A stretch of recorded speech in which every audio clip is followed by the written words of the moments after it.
class. Today we're doing lesson 157. So let's jump right into it. Chalkboard paper. If you have your chalkboard paper, go to the one that says 157 in the corner, and let's look at that. So for the very first part on your chalkboard paper, you're finding the counting pattern. Remember, look for the two numbers that are right beside each other, and look, what are they counted by? And then you fill in the missing blanks. Now the next part is something just a little different than you may be used to doing. So it's using arrows or bird's beaks and the equal sign. But it's comparing things that are a little bit different. So for the first one, 1 plus 6 or 5 plus 3. Which one is the most? What is 1 plus 6? 1 plus 6 is 7, right? What is 5 plus 3? 5 plus 3 is 8, right? So which is bigger? 1 plus 6, which is 7, or 5 plus 3, which is 8? Which one is the biggest amount? 5 plus 3, right? So you open your bird's beak up to 5 plus 3 because that is the biggest one. The next one, yard and inch. Which one's the biggest? Okay? Inch or yard? Which one's biggest? Definitely yard, right? So you open your bird's beak up to yard. And the next one, some more addition facts. 4 plus 9 or 6 plus 7? Which one's biggest? 3 plus 9 or 8 plus 3? Which one's biggest? And then you have a couple of just numbers. So do that part carefully. For the bottom part, 238 has how many tens? And it's asking you how many tens, how many hundreds, how many ones. So you just simply write the numbers. Do your chalkboard paper carefully. Okay, let's jump right into our lesson.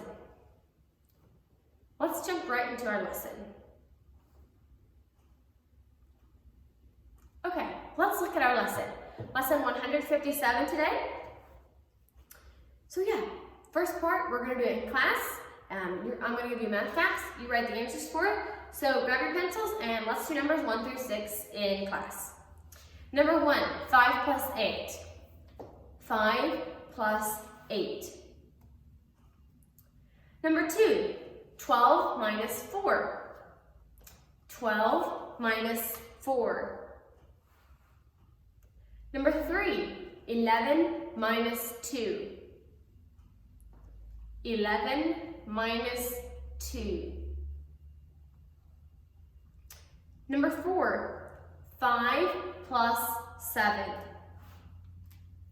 5 plus 7. Number 5 and 6 are long ones, so listen carefully. Number 5, 9 minus 7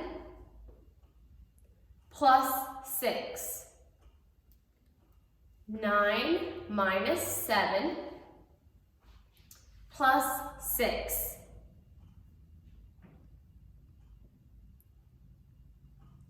Number 6, 4 plus 3 minus 1. 4 plus 3 minus 1. Okay, I'll read over those one more time. Number 1, 5 plus 8. Number 2, 12 minus 4. Number 3, 11 minus 2. Number 4, 5 plus 7. Number 5, 9 minus 7 plus 6. 9 minus 7 plus 6. Number 6, 4 plus 3 minus 1. 4 plus 3 minus 1. Okay, lay your pencils down again. Next part is write the 13 subtraction family. So let's go ahead and let's say this subtraction family each 2 times, okay? Let's say these together. 13 minus 0 equals 13. 13 minus 0 equals 13. 13 minus 1 equals 12. 13 minus 1 equals 12. 13 minus 2 equals 11. 13 minus 2 equals 11. 13 minus 3 equals 10. 13 minus 3 equals 10. 13 minus 4 equals 9. 13 minus 4 equals 9. 13 minus 5 equals 8. 13 minus 5 equals 8. 13 minus 6 equals 7. 13 minus 6 equals 7. 13 minus 7 equals 6. 13 minus 7 equals 6. 13 minus 8 equals 5. 13 minus 8 equals 5. 13 minus 9 equals 4. 13 minus 9 equals 4. 13 minus 10 equals 3. 13 minus 10 equals 3. 13 minus 11 equals 2. 13 minus 11 equals 2. 13 minus 12 equals 1. 13 minus 12 equals 1. 13 minus 13 equals 0. 13 minus 13 equals 0. So you can fill in that 13 subtraction family, do that carefully, and then once you're finished, go through and say them again to yourself each 2 times, okay? Really practice this 13 family, soon they will be in your flashcards. And so for the rest of the first page, you just have all subtraction family, okay? So all subtraction facts, do that carefully. Top of the next page, you have clocks. Remember when it's at the 3, it's 15. When it's at the 6, 30. It's at the 9, it's 45. When it's at the 12, it is o'clock. Count the money.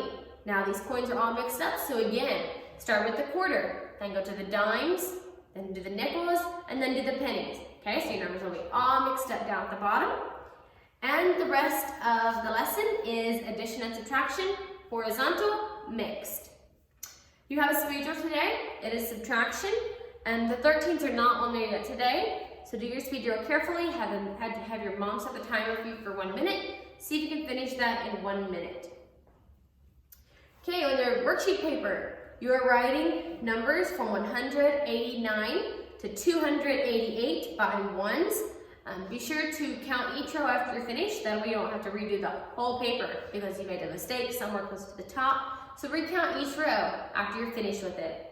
On the other side is just math facts. Do that all carefully.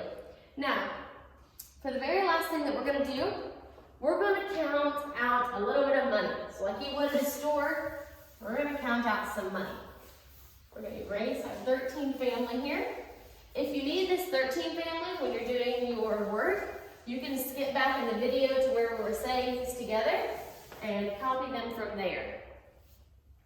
So let's get our coins and let's talk about some amounts of money. We get our little magnets out. Okay, Aaron wants to buy a ball that costs 51 cents. What coins should he use? So if you were at a store and you wanted to buy something for 51 cents, let's write it right here. 51 cents. So the very first thing we're going to start with, the very first thing you always want to try to start with is the quarter. Okay? So you're going to want to try, we're going to put these all over here. We're just going to stay over here. So first of all, you're going to want to try to use the quarter. Can you use the quarter? Quarter's worth 25 cents, right? 25 is still under 50, so we can use a quarter. Let's hang our quarter up. We can use at least 1 quarter. We're going to hang it right there, and we're going to draw a quarter. Okay, and we're going to write 25 cents, because that's 1 quarter. Can we use another quarter? Another quarter would take us to what? 25, 50. 50 is still lower than 51, right? So sure, we can use another quarter. Oh, look, we are close. So now we're at 50 cents. Let's go to our next, let's see, can we use another quarter? So if we put another quarter there, it'd say 25, 50, 75. Well, 75 is too big, right? 51 is lower than 75. You have to get just to 51. You can't go above 51. So we can't use another quarter. Let's go to the next thing, a dime. Can we use a dime? Dime is worth how much? 10 cents. So we're at 50, can we use a dime? That would take us to 60. Well, 60 is higher than 51, and we can't go above 51, so we can't use a dime. Can we use a nickel? What would a nickel take us to? We're at 50, counting by 5s would be 55. Can we use a nickel? 55, and we're wanting to get to 51. 55 is too high, right? Is it 55 is too high? So we can't do that one. And here we have our last coin, the penny. Can we use the penny? Pennies count by 1, so we're at 50. We count 1 more. 51. We can still do that, right? 51. And look what that takes us to. Does that number and that number match? Sure it does. So you would use 2 quarters and 1 penny. That was simple, right? Let's look at another one. 34 cents. Maybe you wanted to buy a balloon for 34 cents, okay? 34 cents, okay? So what are we going to use? Let's take our coins back down here. Let's start again with the quarter. 34 cents. Can we use a quarter? 1 quarter is worth 25 cents. 25 is lower than 34, right? So we can use a quarter. Draw here's 1 quarter, this is 25. Can we use 2 quarters? We put another quarter there and say what? 25, 50. 50 is too high, right? We want to get just to 34, so not 2 quarters. Find the next coin. Can we use a dime? Can we use a dime? A dime is 10 cents. We're at 25. That would take us to 10 more, 35. Uh-oh, 35 is still too high. We want to get to 34, not 35, so we can't use a dime. Let's try the nickel. Can we use a nickel? So if we're at 25 and we use a nickel, it would take us to what? 30, right? We can still use 30. It's getting close to 34, but it's not quite there yet. So let's use a nickel. That's going to take us to 30. Oh, we're getting close. Can we use another nickel? Another nickel would take us to 35. Well, 35 is too high, so we can't use a nickel. Try our last one. Can we use a penny? Penny's worth 1 cent. We're at 31. So we're going to use 1 penny. We can still do that, and it takes us to 31. Now remember, we can't use more than 4 pennies. But let's look for 31, so let's keep using pennies till we get to 34. 32, 33, 34. How many pennies did we use? 1, 2, 3, 4. Well, that looks like it was perfect. We can use 4 pennies, right? We just can't use 5. We can still use 4. So we used 1 quarter, 1 nickel, and 4 pennies. 25, 30, 31, 32, 33, and 34. Let's do one more. 29. Maybe you want to buy a piece of candy for 29 cents. So let's start looking. What coins we use? So again, we're going to start with the biggest coin, the quarter. Oops. Can we use a quarter? Quarter is worth 25 cents, right? And 25 is still under 29, so I'm sure we can use a quarter. 25. Can we use 2 quarters? 2 quarters will take us to 50. 25, 50. 50 is too high. We just want to get to 29. Okay, so let's go to our next coin. Can we use a dime? We're at 25, we use a dime, it'll take us to 35. Well, we just want to go to 29. 35 is too high. Put him out, we don't want him. Next we're going to go to the nickel. Can we use a nickel? We're at 25, and we'd add 5 more, it takes us to 30. 25, 30, right? And we just want to go to 29, so we can't use the nickel either. So let's try a penny. Can we use a penny? Adding a penny would take us to 26. Okay, so we can do that. 26, and once you use pennies, you have to use pennies the rest of the time because it's the smallest coins. We're at 26, 27, 28, and 29. How many pennies did we use? 1, 2, 3, 4. Perfect. We can use 4 pennies, right? So in this one we get 25, 26, 27, 28, 29. See how few of coins we use? You want to use the least number of coins possible. If you would have used all pennies, it would have taken a whole bunch of coins, right? So you want to use the biggest amounts that you can and use the least coins, okay? So we used 1 quarter and 4 pennies, okay? So it's just 5 coins. Okay, I think that is all for math class today. Do your work carefully, check over your work, and you're finished with your work for today. Good job, okay? I will see you tomorrow.